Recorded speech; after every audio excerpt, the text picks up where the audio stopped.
Alright, here is an update on my grandma from my mom that I got yesterday. They said there's around 22 or 24 or 25 tumors just on her brain, and there's more tumors in her lungs and back and such. And now there's more coming out that her breast cancer came back in 2012, and no one told my dad this. So, and I guess my mom said she is dying and she ain't remembering things like she should be. So, I don't know. I found that Senex gas stations, Instagram and all that, but what I tried to do on their Instagram, I didn't want to leave it up there for too long because I didn't want anyone all of a sudden come across it and bitch me out. But what I tried to tell River Country Co-op, that's the gas station in Chippewa I think they're trying to get me into. I am looking for a job, but no cashiering. I don't want cashiering. I just want full-time hours with benefits. I'm sorry if this is something Greg Summerfield failed to mention to you about, but no cashiering. It'll be stacking only, full-time, and that's it.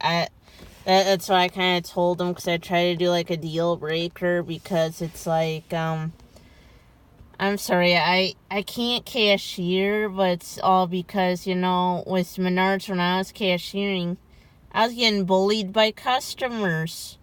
When you're trying to follow Menards rules, which they want us to scan each item individually, and then customers yell at you, thinking that you're being horrible for following rules. So, like I said, I didn't call Greg Summerfield back because it's like, I don't think I really want that job.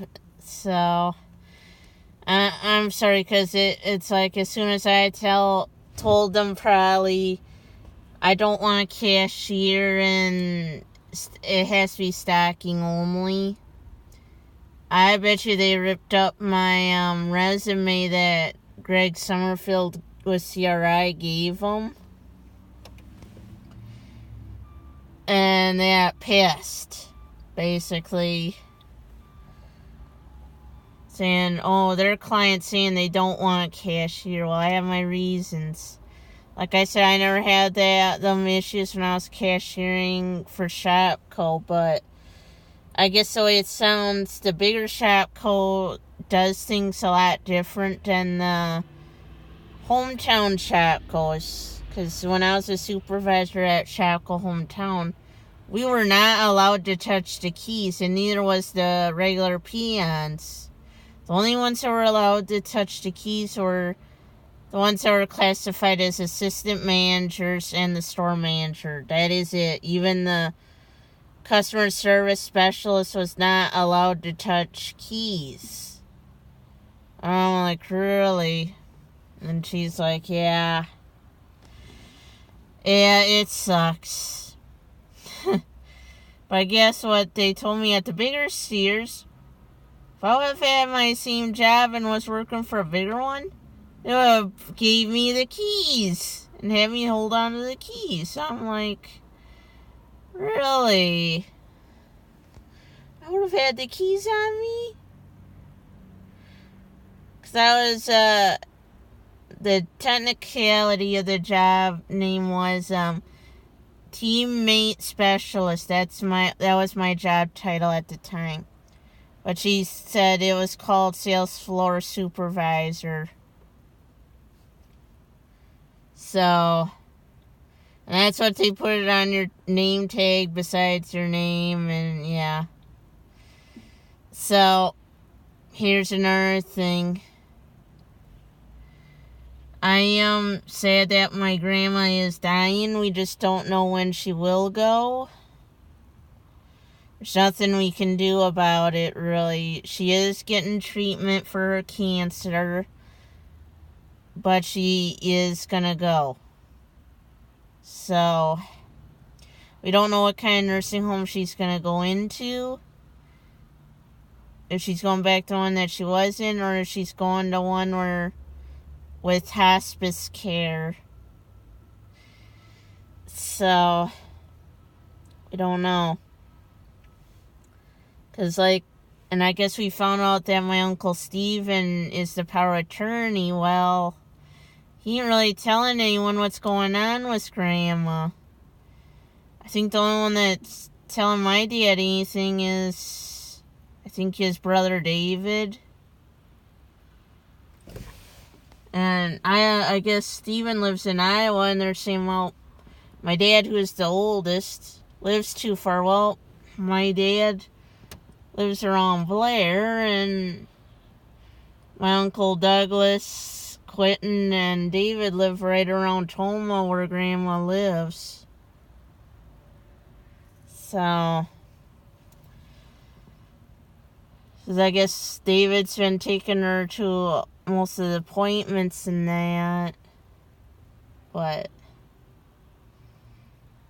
the big thing is, if I get out of Menards, it's like, if I go to a regular gas station, I can't do stocking. I'm sorry, not stocking, but I can't cashier. I don't want a cashier. It's just because I've been bullied too much at Menards by customers. Yes, there's nothing you can do really about it, I wish, but like I said, it kind of gets you thinking. And it's just like, I know, like, with tomorrow, I don't want to close, but they have me scheduled 4 to 10. Well, 10:30, but it's like, I'm sitting there going, why do that when you want me in at 8 in the morning on Sunday? Because you might not let us go home until 11 o'clock, 11:30, or almost midnight. And then my alarm will ring at 5 a.m. on Sunday, and I'll have barely gotten any sleep. So, this is like another thing I don't want to go saying is, I think what a lot of people don't realize this either, and I don't want to say this is CRI. I mainly just want to go back to Walmart if they could bypass that red flag. There's nowhere else for me really to go to, and I know people would say bad things about Walmart and that, but it's like, Walmart would only at the most work you 40 hours a week. I know that. And at the lowest, they could drop your hours, I think, down to 4 if they had. But, yeah. So, what I don't want to say in this all is, and then if I had to go say anything, I think when we do say something to CRI, it's like, I hope they understand I just don't want a cashier. It's just because I've been getting bullied too much. Even, I hate to say it, I get bullied right now with my job by customers.